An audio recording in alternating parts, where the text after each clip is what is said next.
Hi, I'm Nico and welcome to my channel. For today's video, I'm just gonna share how I prime my model kits with water-based acrylic paints. This is the second video on my ongoing series, How to Paint Gunpla with an Airbrush. The airbrush that I will be using is Harder & Steenbeck's Kyiv Infinity Light. So for every purchase of this airbrush, Harder & Steenbeck will donate the sales to the Omadit Children's Hospital in Kyiv, Ukraine. If you want to know more about the story behind this awesome airbrush, do check out the video at the link below. Usually for priming, in order to prevent clogging, I use a 0.4 needle and nozzle.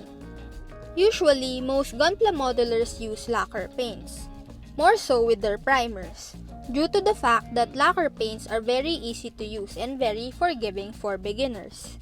So why don't I use lacquer paints? Well, the main reason is the smell and toxicity because I have asthma. My brother has it and even my dad. So water-based acrylics are really just perfect for us.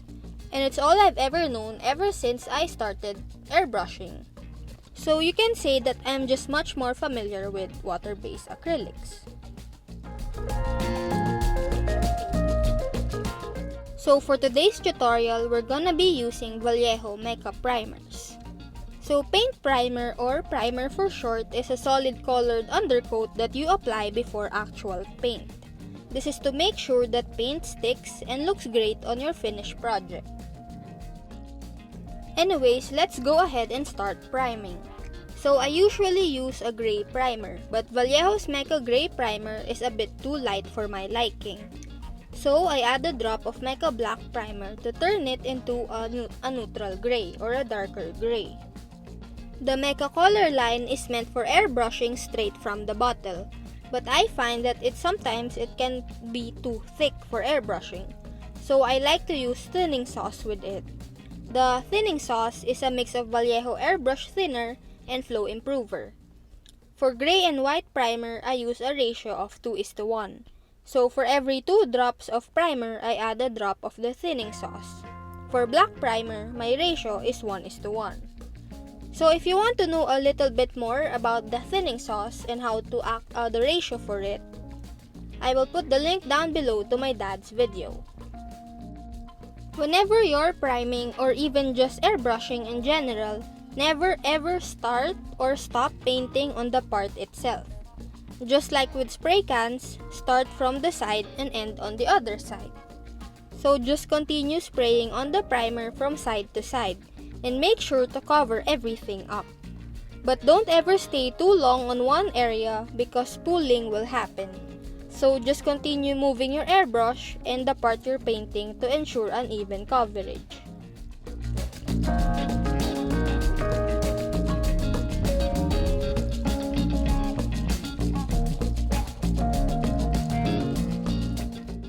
So the first coat of primer will always look ugly. It will look like you did not spray the primer on properly and there's barely any on the part. And that's just how it really is because it will not stick to the part itself if you flood it with the primer on the first coat. So after that first ugly coat, you either want to use a blow dryer to speed up the drying process, or work on other parts first while waiting for that to dry. So after the first coat is dry, you'll see that the second coat will be able to adhere better to the part. I do at least 2 coats of primer, sometimes 3, just to make sure I've covered everything that's visible. And I want to make sure that there's no bare plastic showing through. Now, there are a lot of hobby paint brands popping up saying that you don't need to prime. And that's fine if it really works. But if you skip priming, you risk peeling paint and the durability of it. Moreover, the lack of adhesion could make cleaning more difficult after the paint has dried. You may find the paint wearing off as you're trying to wipe off dirt or dust, or even just reposing your model kit. And one of the main reasons or purposes of primers is of course giving you a consistent and even base for your paint. And I mean, painting is hard work. Why not go the extra mile and make sure it lasts longer? It may be a little more effort at first, but using a primer always pays off. But if you're fine with a shitty and inconsistent paint job, then go ahead and skip it. Now let's talk a little bit more about some of the main reasons why you should prime first before painting. On a flat and even surface, applying primer gives the paint a gripping surface so that application of paint goes smoothly and evenly as opposed to patchy and ugly. On a darker area, applying primer again creates a neutral base so that paint applied later will be the true color instead of a darker shadow. Applying primer also proves an advantage when you are not using very high quality paints, as it will help give an even and consistent finish. Applying primer also saves you from using more paint than necessary. So these are usually why primer is applied to a surface before painting. However, there are also many other factors to consider when deciding whether or not to apply primer. For example, when you just want to paint some small details or small areas on your model kit, primer will not be necessary.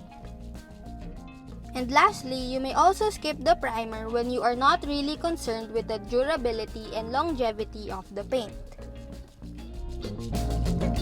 At the end of the day, it's your model kit, it's your paint. So it's entirely up to you if you want to do primer, if you want to apply primer, or you want to skip it entirely. And that's about it for today's video. I hope you found this useful and be able to apply this for your next project. And by the way, I have a Patreon account.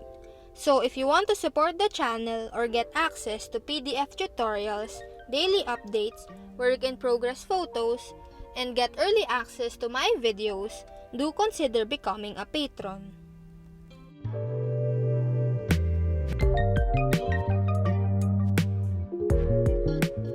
Thanks for watching, and I'll see you soon in the next video. Bye!